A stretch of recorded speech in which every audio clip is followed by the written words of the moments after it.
how do we stay connected to our Yeah. employees with very, very intentional onboarding when they join us, getting them to know our values and our purpose, and really up to speed quickly in the beginning, helping them grow and develop while they're with us. And when that day comes, and it will most likely, when they tell us they're leaving, to try to refrain from the "you're dead to me, don't let the door hit you in the behind," and think about creative ways to stay connected. And so work is much more of a virtuous cycle versus you come, you work, and you leave.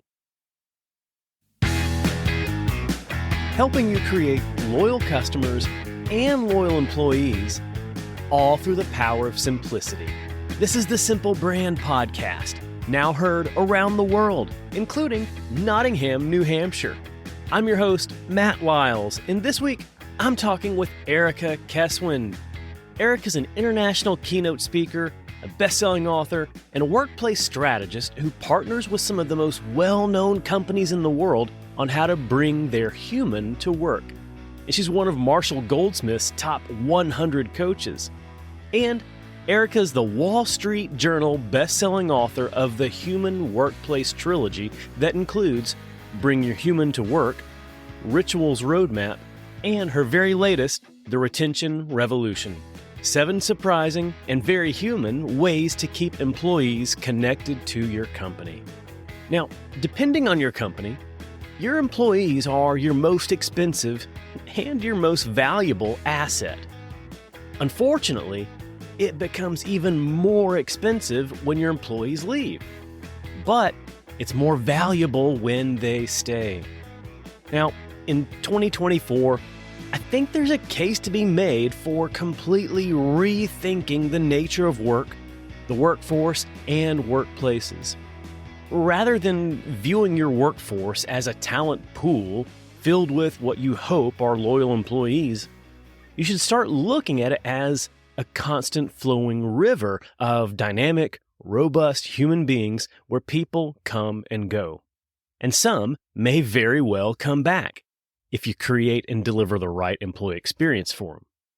Eric and I discussed this whole reframing process where she takes old ideas that don't serve anyone anymore and then replaces them with powerful new concepts that drive organizational success. But it's not just all theory. Erica brings plenty of case studies to back up how and why these new concepts really do work. So here it is. Here's my interview with Erica Keswin. Hey, Erica. Welcome to the Simple Brand Podcast. Hi, Matt. So great to see you.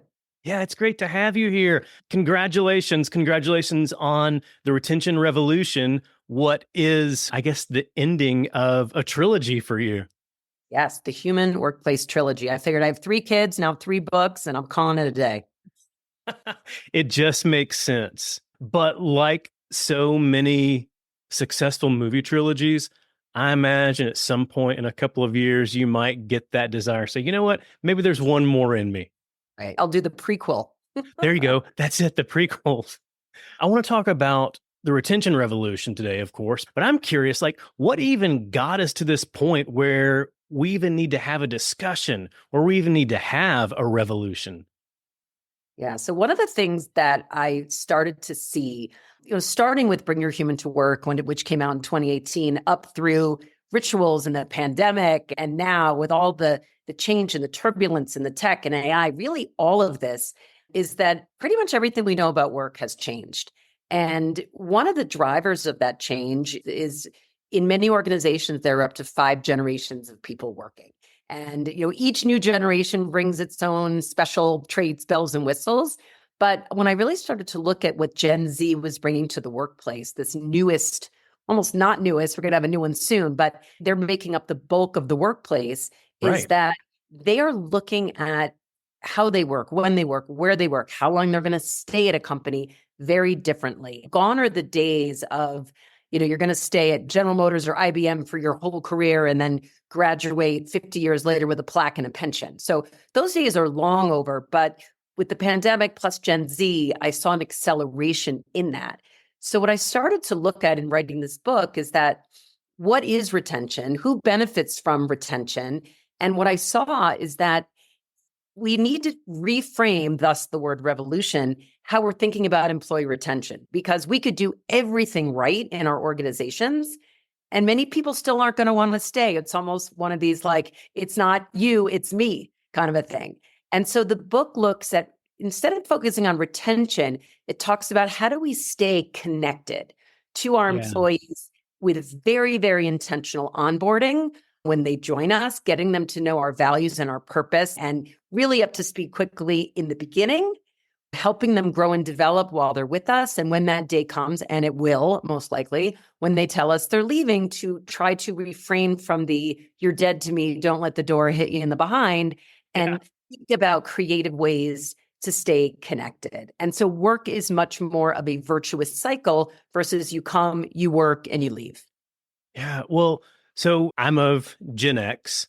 I think I'm on the tail end of Gen X. I like to call myself a Zennial. But I remember when I was first going into the workforce, and up until maybe 10 years ago, it seemed like a lot of the lessons, the mindsets around how we treat employees and how employees should think about their career had been set in stone for a number of decades. And it was like, this is the way that you do things, and this is the way that you treat employees. And if as an employee you do this, then your employee will do this. Well, we know from experience now, that's not really the case anymore. Hence the need, like you were saying, for us to rethink all of these different ways. I love in your book how you take some of these ways, these mindsets, and say, like, here's the old way, and now we're dismantling it and showing you the new way. Yeah, these are new beginnings. And what's interesting is if you think about this through the lens of this virtuous cycle, every ending is also a new beginning. And I'm sure your listeners have seen boomerang employees. People leave, people come back. And one of the cool companies I profile in the book is this company in Chicago called Jellyvision. And I interviewed them when I wrote Bring Your Human to Work, and then again for the Retention Revolution, because what struck me, and I thought it was so cool at the time, was that they have a philosophy at Jellyvision called the graceful leave policy philosophy. And what they say is, Matt, we've hired you, let's say, and on your very first day, your manager will say, Matt, you're a rock star. We've hired you here at Jellyvision. And you know what? You have a unique skill set, and it's going to be very hard to replace you if and when you leave. So here at Jellyvision, we have what's called the graceful leave policy. And what we ask is that if you decide you want to leave, really for any reason, we will help you. We will support you. We will open up our Rolodex for you. But we ask that you tell us, give us notice so we can focus on our succession planning and so we can support you. And let's make this a graceful leave for everyone. So I learned about it back in 2018. And then I re-interviewed them recently, and CEOs said they had a party, sort of a 10-year anniversary party of the company. And something like 30% of the people there haven't worked at the company for a long time. And when you can have things like this graceful leave, people just feel better about the company. And we know, you have a lot of marketers that listen on this call. And we think about our customers that who wants to burn bridges? You want to be able to recommend products and customers and companies and services long after you're gone. So things like that really are a win-win-win. Well, and when you think about employee turnover, when you think of employees leaving, good or bad, there's a significant cost to be able to replace that employee. But if you've got a program like the graceful leave practice that Jellyvision has, if you've got a program like that, then that makes it a lot easier for, like you were saying, for boomerang employees to come back, or for employees to recommend their children if they're older and their children are starting to get to working age, or to recommend their friends. And so if you make that recommendation, that actually does cut down significantly on all the recruiting costs. Yeah, 100%. I mean, it's logical and it does make sense for our bottom line, but sometimes I think we let our emotions get the best of us because we take it personally. And that's what's new, that this generation, they're going to move around. I mean, I started my career as an executive recruiter. And if I saw a resume way back in the day, and I'm also older than you, but I'm a Gen X also. And if I saw somebody had moved all over, it was a huge red flag. I might not even meet with them. And now things are changing. Everything we knew about work is different. And I think it's scary for some people, but I urge you to think about it and lean into it. And I do think things end up, people do end up coming back, and staying connected is, I would say, mostly, if not all the time, a pretty good thing. Yeah. Is retention the actual goal here, or is the goal something else where retention is actually a byproduct? I love that question. I think it can be both. I mean, you don't want to retain every single person. Too much retention also means that you're not getting new ideas, you're not getting churn. And I would say retention of your best people, you want to be able to retain the people that you want to be able to retain. So it's not about retaining everyone. And it's about having these conversations, and you could retain them to a point, they could leave and they come back. But it's about retaining the best people. And then it's also about maintaining really strong relationships with other people that'll help you today and will help you in the future. Oh, yeah. It doesn't have to be that your relationship is only tied to your first day to the day that you leave. You can still continue to have relationships with people long gone. So the fact that you said 30% of the people at the Jellyvision 10-year anniversary party didn't even currently work there? Yeah, didn't even work there. Yeah. And I think that in this day and age, we're recording this in June of 2024, and companies are still struggling with hybrid, remote, in the office, not in the office. And many of us are kind of missing each other, right? Where I might come in the office, but I don't see people. And we're all still trying to figure this out, that the thinking about the relationships and how we connect with people and the intentionality required to do that well is that much more important. And that also is having a big impact on retention. It is. And so let's dig into that. Like flexibility is one of the ways that you focus on, and it's something that is a significant driver for Gen Z. I'd say it's a significant driver for a lot of people today post-pandemic. But we're looking at a lot of companies having these back to the office mandates, or saying, you know what, everyone's here 5 days a week, 100%. That's the way it is. Or it's everyone is here 3 days a week or on these days. But what's the right way to approach this? What's the right way to approach how much flexibility you do offer? Yeah. It's the $1 million question that we all want to figure out. My belief, there is no one solution, because so much of it depends on, are your employees even geographically located near each other? So many people moved away during the pandemic, and companies are struggling with, do I make people move back or not? I believe that you can get a return on your investment of bringing people together, whether it's 3 days a week, 3 days a month, or 3 days a year. The key, especially right now, there's such fatigue and exhaustion around this not knowing, thinking that it's one thing. Is it going to change? It is time for leaders and companies, in my humble opinion, to put a stake in the ground. You're not going to make everybody happy. The plan could change a year from now, but put a stake in the ground and say, this is our plan, and stick to it, and then get feedback. Because I think that the anxiety around, okay, September of 24, we're going to add an extra day. And you're like, ooh, does that mean then they're going to go from 3 to 4 to 5? And it's just causing a lot of unnecessary anxiety and stress, especially for those frontline managers who have to deal with it. So the CEO says, we're going to go back an extra day. And they're like, okay, middle managers, you go tell everybody. So it's really stressful. One of the things I believe very strongly is the absence of intentionality is a recipe for resentment. It's really powerful. It's that people want to have a reason to come into the office. So when you have people coming in, don't have them sitting on Zoom all day. And it doesn't have to be all day, every day, but make sure that you have these moments that actually matter, that there's a lunch and learn, you're focused on professional development, you're doing a strategy session, innovation, mentoring, one-on-ones, whatever it is. I urge you to take your return to office strategy, map it out, and make the days in the office different than what people are doing on the days that they're at home.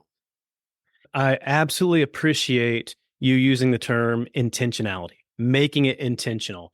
One of the lessons that I learned early in my career is that, like, very few companies, unless it's a small company, has one overarching culture. Really, it's cultures based on all the different organizations and all the different teams, and all the different organizations, functional areas, teams operate differently. So if you're going to be intentional about it, then it may be that this team here, they work best when their people are here on these days during the week. But this team over here may work differently, and they may work best when their team members are here on different days of the week. So it may not be just a blanket policy that's applied to everybody, but it's putting it into the hands of the middle managers. Yeah, I mean, there's mixed feelings about that. I mean, there's this one woman, I'm having a senior Gen X moment, and I can't remember her name, but she's great. I was on a panel with her about middle managers at HR Transform, and she's a big believer in not necessarily putting it in the hands of the middle managers because they're trying to do their day jobs and manage, and it's so stressful. So I think if we put it in the hands of the middle managers, we need to make sure we give them the tools and the training on how to do this kind of a thing. I also believe, and I agree with you, that this department's needs might be different from this one and this one. But I also think that if there's intentionality, all three, let's say there's three departments, all three strategies can be linked to sort of an overriding philosophy or company values. So it's like, this is why we're doing it. I worked with one company and they said, okay, everybody's in on Tuesday. Then the manager, it's 3 days a week. The department head picks one, everybody's in on one, and then the individual person gets to pick one. And so it's very clear. So I think it can work in a lot of ways, but even when you do delegate it to the managers, which I do think can work, there's no reason why it can't be tied to this overarching, this is who we are as a company, this is our mission, this is how we show up to serve our customers or our clients, and this is the why behind when, where, and how we're in the office and how we're working. And that makes sense. A lot of people are always want to understand the reasoning behind things and the why behind decisions and how they may fit into those decisions as well. Yeah, 100%. So, well, when it comes to flexibility, I think there are a number of managers, whether it's middle managers or whether it's senior executives, that have some level of concern about the real amount of work their employees are actually going to be doing when they're not in the office, when they can't see their employees.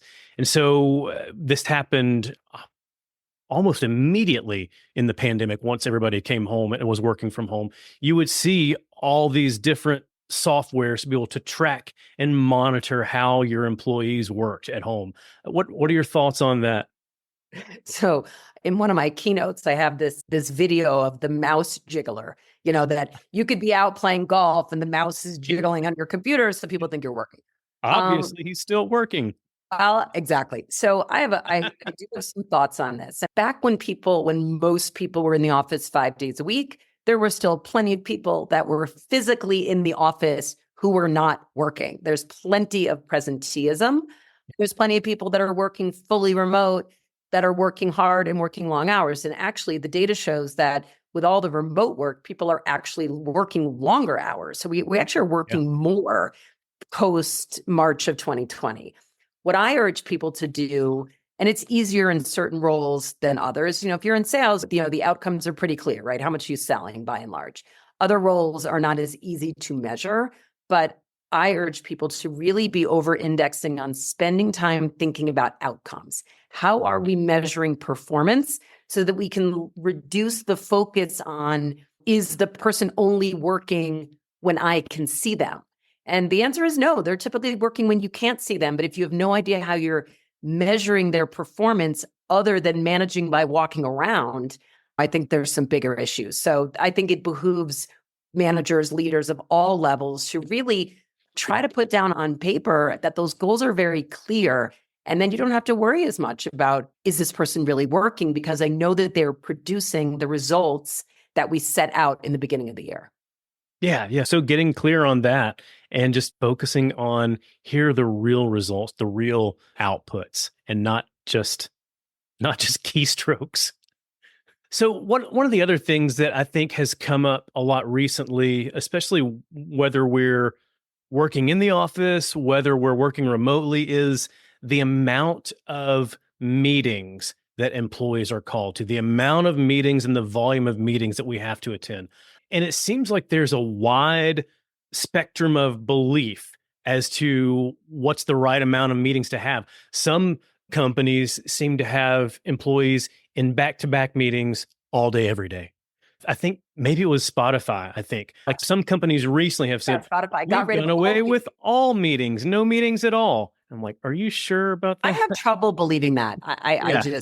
I'm a little skeptical. Yeah. I mean, at some point, yeah, somebody's meeting somewhere, but it sounds like meetings do play a purpose in the retention efforts, and meetings do have some value. So what's the real value of meetings, and how can we ensure that we're doing our meetings right? Yeah. So I think a lot about meetings. I'll share some thoughts. I think we are in too many meetings. One of my overarching philosophies is that we need to, these are people really at all levels of the organization. We need to find the sweet spot between tech and connect. And what I mean by that is we need to leverage technology for all of its greatness. I mean, you and I we're on Zoom right now, right? I'm in Yeah. Colorado. Where are you, by the way? Nashville, Oh, Tennessee. Nashville. I need to come there. Right? So we're leveraging the technology for all of its greatness. But then we also, in our lives, need to put that technology in its place and connect on a deeper level. And that comes to meetings. So with meetings, I think about what I call the 3 Ps. Do a meeting audit. Think about the first P is purpose. If you were to map out and write down all of the meetings you have in the course of a week or a month, first, you probably gasp, take a deep breath or Yeah. some water, and maybe put them in one column. In the second column, put down what is the purpose behind all of these meetings. What you'll find is that some are purposeful, some might just be institutional, that you've always had that meeting at noon on a Tuesday, and you're really not quite sure why. And I believe that when you do some type of a meeting audit, you can probably cancel 20 to 30% of your meetings. So the first is really think about the purpose. Yeah. The second is protocols. I often say too, this is sort of cheesy, but left to our own devices, we're not connecting. So if you're a manager and you're running and you have a team and you have all these meetings, think about the protocols. I interviewed one woman many, many years ago. I remember from Herman Miller, and she had a global team. And she said to her teams, you know what? We're all in different time zones. Certain meetings, you don't need to have the video on. But for our one team meeting, whatever time it was, Friday at 10, and she was funny. She said, wear whatever you want as long as it's appropriate for work, but it doesn't have to be fancy. Don't come in your bathrobe. But we need to have one meeting a week where we all remember that there is a human behind the screen. So really giving people protocols. I'm getting kind of sick of Zoom meetings. So the other day I said to someone, hey, do you want to do Zoom? Do you want to just talk, or we could both go on a walk and get our steps in and have a walking meeting? And so really setting these protocols, and it's a great thing for people who are listening, who are sort of these middle managers, to say, I could really think about all of my meetings with different people and try to come up with very specific protocols. And the last P is presence. And all I would say for that one is be present, because multitasking really hurts relationships. And it's one of the reasons why when we're on these back-to-back meetings, it really begins to degrade the quality of these relationships when we're on one call and multitasking and trying to do work for the next call. So be really cognizant of that, because at the end of the day, it's the relationships that are the most important. Well, it is. And so if you think about, like what you had mentioned this term a number of times towards the beginning, and what it sounds like is the main through line, the main through point of the book is being connected. If you're truly going to create a connected employee experience, then you do need to follow certain protocols. You do need to make sure that you're present when it's the right time to be present. And then to make sure that you're not overburdening people and forcing them to be present for hours on end, you need to make sure that you have purpose behind those meetings and making sure that you are having the right meetings. And if not, then, cancel them, and that you're having the right people at those meetings too. 100%. And more is not better. You can say to someone, hey, Matt, if you really want to be at this meeting, come to this meeting, but you don't need to be there. This isn't one of these, like, let's include everybody. And it actually, degrades the quality of the meeting. Oh, yeah. Yeah. I was talking with somebody recently about messaging and like having this tendency to keep putting more and more and more into our messaging, and deciding to take a Jenga approach where you start removing things. And like, what's that point where you can remove things before it all comes crashing down? And so maybe that's the right way to think about a meeting, is like, what are the people that you need to take out of the meeting before the meeting loses its purpose? Yeah. Well, so when we think about it, when we think about the employee experience, a lot of it is dictated by senior leadership. Some of it's dictated by HR and culture. But when it comes down to delivering the employee experience, I think much of it is delivered by middle managers. And I got to say that a lot of times managers have a pretty hard role. If they're the ones that are supposed to be in charge of delivering the employee experience, they're the ones that are in charge of coaching their employees and guiding their employees, and they're also the ones in charge of getting their own stuff done. So you talk about middle managers being the MVPs and talking about the needs to elevate and celebrate middle managers. So talk to me about that. Middle managers are our unsung heroes, and I hope companies are beginning to realize it. During the pandemic, we heard of Facebook, now Meta and Google, all these companies were getting rid of their middle managers. I was pretty skeptical, saying the middle managers really are on the front lines of this retention revolution, that they're on the front lines dealing with new employees and they're translating the strategy. And maybe we should almost rebrand them. I mean, they're in the middle, but middle has such a negative connotation. They're really in the center. And so that's why I believe in really elevating that role. But we need to make sure that managers have the training and the skills to be able to be successful in the role, because it's really hard, especially these days, number one. Number two, we need to make sure that managers have time to manage. And in many, many cases, the managers are still doing 80, 90, or even 100% of their day job as individual contributors. And then the managing just gets plopped on top. And so for this to really work, for managers to be able to become the best managers they can be, there's some other structural or systemic things that I believe need to change, which are better for business in the long run. But leadership needs to sort of begin to see that. What are some of those systemic things that need to change? What can we do to better support them? Not everybody should and could even be a manager. So first, I would look at, if you have a company, is the only way to move up in your organization, is it to become a manager? And there's something called the Peter Principle, where you rise to your level of incompetence. So picture the rock star salesperson that was crushing it, and then she gets promoted to sales manager, really misses sales and doesn't want to be a manager. And now nobody's selling and she's not great at managing. So first is looking at, what are these career paths and who really should be a manager? And are there ways to still move up in the organization if you don't choose to? So I think the first step of getting the people that really want it is the first step. The second step, once we have the group of people that are interested, that want it, is to say, okay, when we promote you, what is the training that we give you? What are sort of the must-haves, and really elevating, giving them the skill set and the confidence to have some of those difficult conversations. And not every company can do this perfectly. They're not going to have unlimited budgets, which I understand. But it's, again, being aware that this is an issue, to say, if here's a pie of 100% of the things I was doing as an individual contributor, and now I'm managing, what can I get rid of? And I'm not saying in most cases they're not getting rid of all of it, but we really need to look at it. Otherwise, these poor managers, and this is why they're the most stressed and depressed, are having the most mental health issues right now of all of the different levels in the organization, is because their jobs are like 130% or 140% because they've taken new stuff on and never gotten rid of anything else. At the same time, there's that learning curve of all the new stuff too.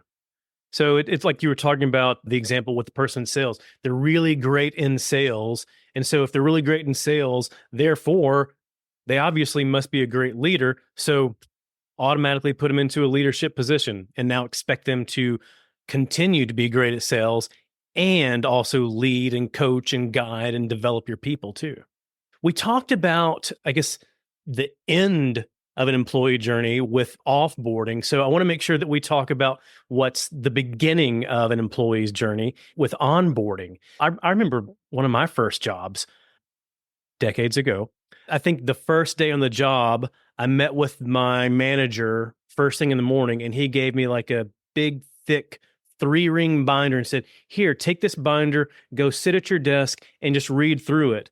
And then he came back to my desk, I think sometime after lunch, and said, "So how are you doing? How's your reading coming along?" I was like, "Okay, this sure is a lot." And he said, "Yeah, keep going, and I'll see you tomorrow." And so I saw him the next day, and then that was it. Like that was my onboarding. I think we've come some ways from that, but not that far, really. I mean, like how are we doing onboarding wrong today, and what can we do better? Yeah. This chapter in the book is called Start as You Mean to Go On Boarding. And I just love this phrase of start as you mean to go on. I think we can think about it in our personal lives and in our work lives. You do get one chance to make that first impression. And so it goes back to the word of the day here, intentionality, that you want to be really intentional about the person's, not only their first day, but it's almost that pre-onboarding. What happens between the day that they accept the offer and the day that they show up virtually or in person on that first day? And that gap in the middle, some companies are being ghosted in certain types of roles, frontline workers, where they don't even show up. It really begins with, we are so excited to have you. Here's why. This is your buddy. I mean, great. You can always send some swag in the mail, but this goes well beyond the swag. One of my favorite examples in the book, it's the best practice to be a great manager or a great human leader. It's even better when it happens in onboarding or right when the person accepts the job. And that is connecting each person's role to the purpose or the mission of the organization. And we know that, all people want to feel like they do meaningful work. But going full circle on our conversation here today, we started talking about Gen Z. Even more than other generations, they are driven by wanting to feel connected to impact and to meaningful work. And so in the book, I share an example of David Siegel, who is then the CEO of Meetup. And one of the things he does is with each person that takes the job, he will write them a personal email. Hi, Matt. I'm so excited that you are joining us in the role of customer service representative or whatever it is. Need you, here's why. And this is how this role really does connect with the greater mission of the company. None of this is rocket science, but it doesn't make it easy. There's still work to be done. And so I think this is something that any of us can do, which is why I love it. But without being intentional, these things often fall through the cracks. They do. And I love that example with Meetup. So I think that a number of leaders recognize that Gen Z, and even more than Gen Z too, are really interested in understanding and working for a company that has purpose. They're interested and focused on purpose. And so a lot of leaders will say, well, here is what our company does. Here's the main purpose for our company. But that's where they stop. And they don't take that step to actually tie that person's role to the purpose. It's like, here's our purpose, and here's the role that you get to play. It's like everyone plays a role. And just to help you better understand, here's how your role fits into that. Yeah, 100%. The Retention Revolution, like we shared earlier, it's the last of a trilogy. And I guess you've been more than a handful of months out from this. So I'm curious, now that you've gotten this trilogy out, now that you've gotten through this, what's your big focus now? So one of the things that I did was really, I had some time to reflect back on all three of the books and where I started and where I came. And, it's been an exciting and crazy time for people looking at the workplace. Most things we know about it completely changed over the last 6 years. Yeah. It's been kind of crazy.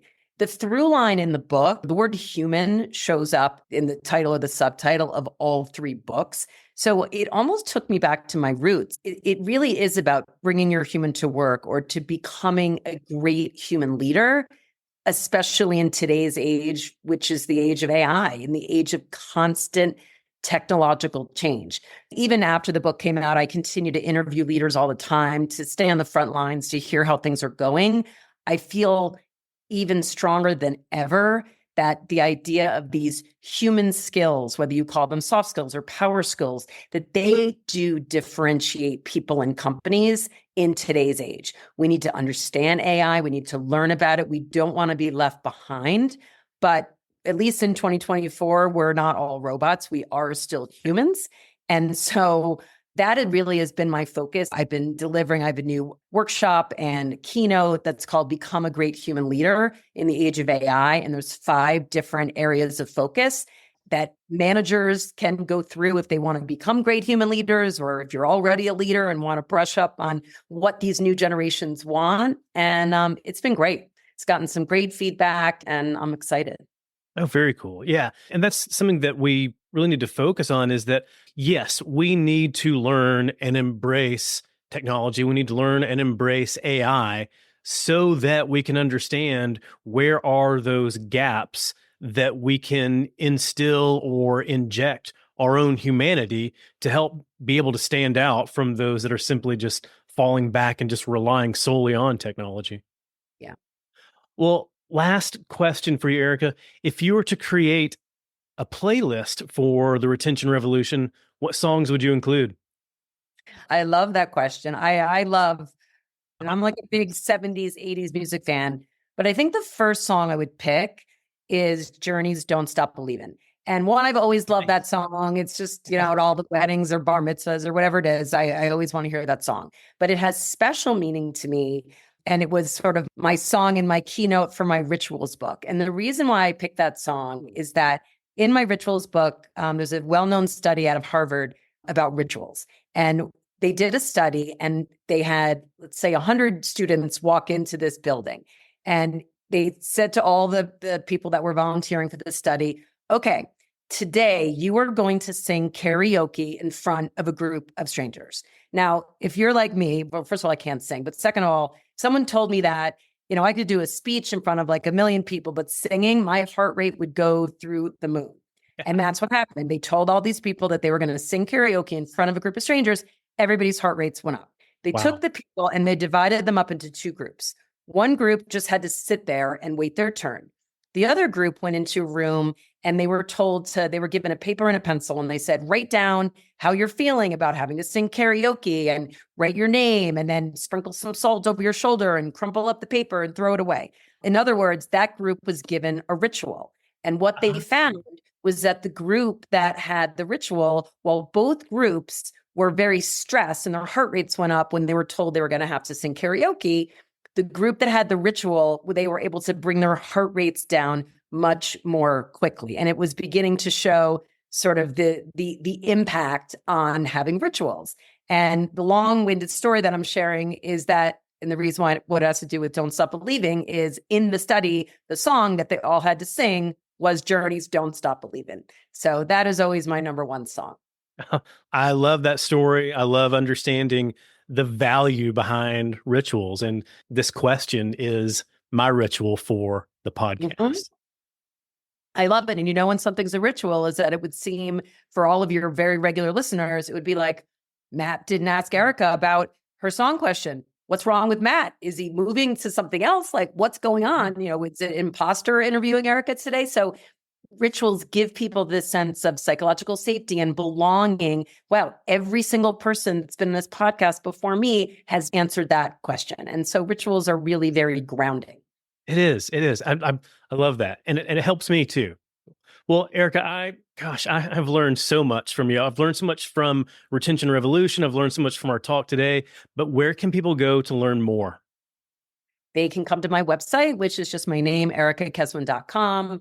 Find me on LinkedIn. You can go on my website and sign up for my newsletter. And I actually have a free 1-pager that I'm giving out right now. And all else being equal, you can send me an email at erica@ericakeswin.com.